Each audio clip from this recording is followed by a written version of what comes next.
Ladies and gents, this improv story is based on an idea. Man runs out of deodorant. Let the story commence.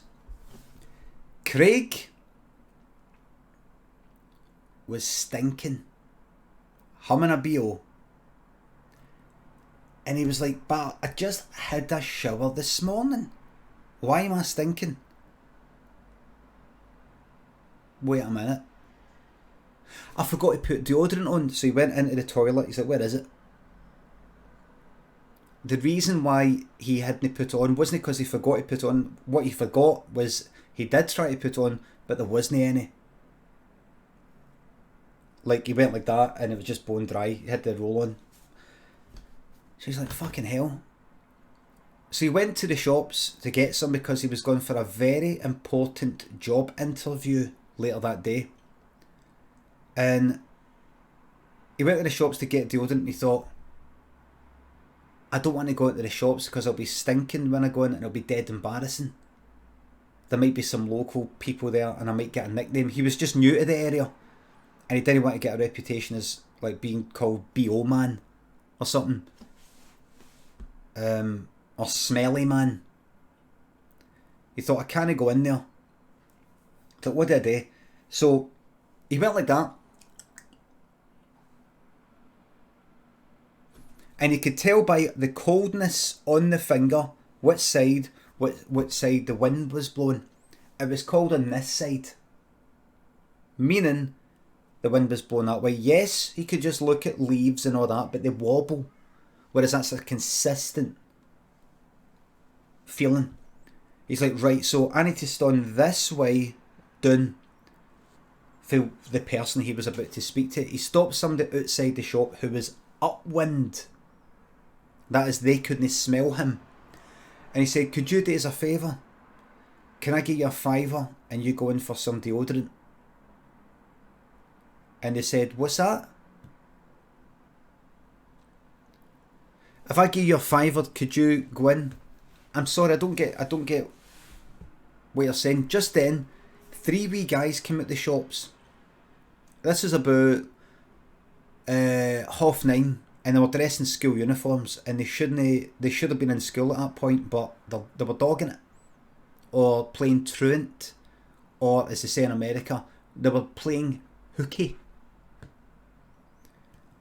And right away they just heard there's just this guy outside the fucking shop up, gonna go in for me, like the thing with we guys is, and these ones are about like 13, 14. They're like hyenas, they smell weakness. The second they clocked that this was an unusual behaviour, they're dead good at working things out. They don't even know it. It's like an animal's instinct. They don't articulate all the thoughts and feelings. They don't go like that.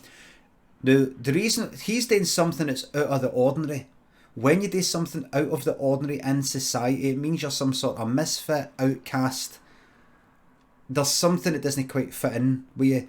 People are social animals, and through fear they kind of like to stick to rules in case they're sort of seen as a bit different. That can lead to all sorts of social problems for them. So when they also see somebody else as a bit of an outcast, sometimes they can be cruel to that person. Don't know why. They just maybe think, oh good, I want to exert my sadistic side on this person who I know I can get away with doing it on because they don't fit in society and I can do what I want. They don't think about it all like that, but they just feel it just like that. Some people call it sixth sense. It's just very fast, unarticulated thinking, I would call it. Right away, They just knew. They didn't even have to look at each other to say, do you want to go for it? One of them just went like that, bang. Just broke the nose just like that. Then all three of them dragged him into the shop where he stank the place out, or stinked the place out. Right away they were like, he's humming. The shopkeeper went, everybody was just like, he's smelly, get him. Horrible. Horrible. And they all just started kicking fuck at him for nothing. And if you don't think things like that happen, I'm telling you right now, they do. And it is happening in this fucking story. So it's time to take it fucking serious. Now just then, another 3 wee guys came along. And they were like kind of guardian angel sort of ones, like vigilantes. They wanted to do all the violence that they were used to doing, but have a feeling that it was justified.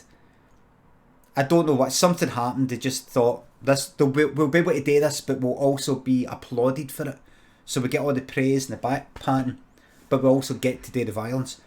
3 of them came in, better equipped, better trained. They came in and they knifed everybody in the shop.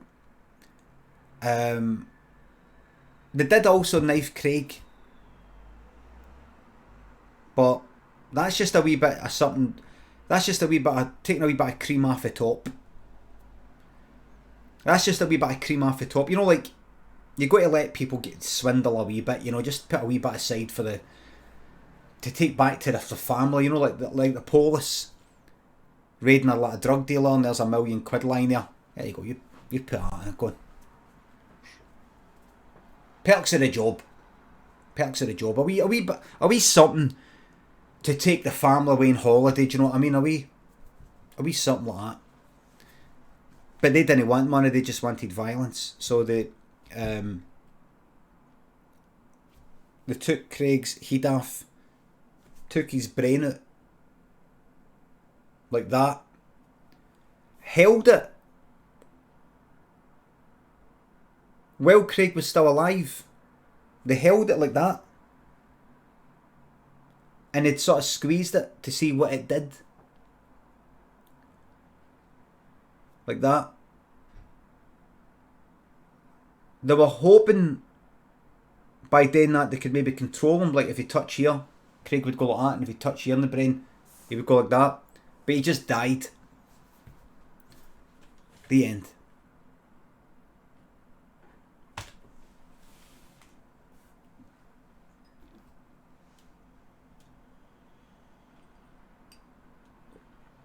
And that story was based on the idea, man runs out of deodorant.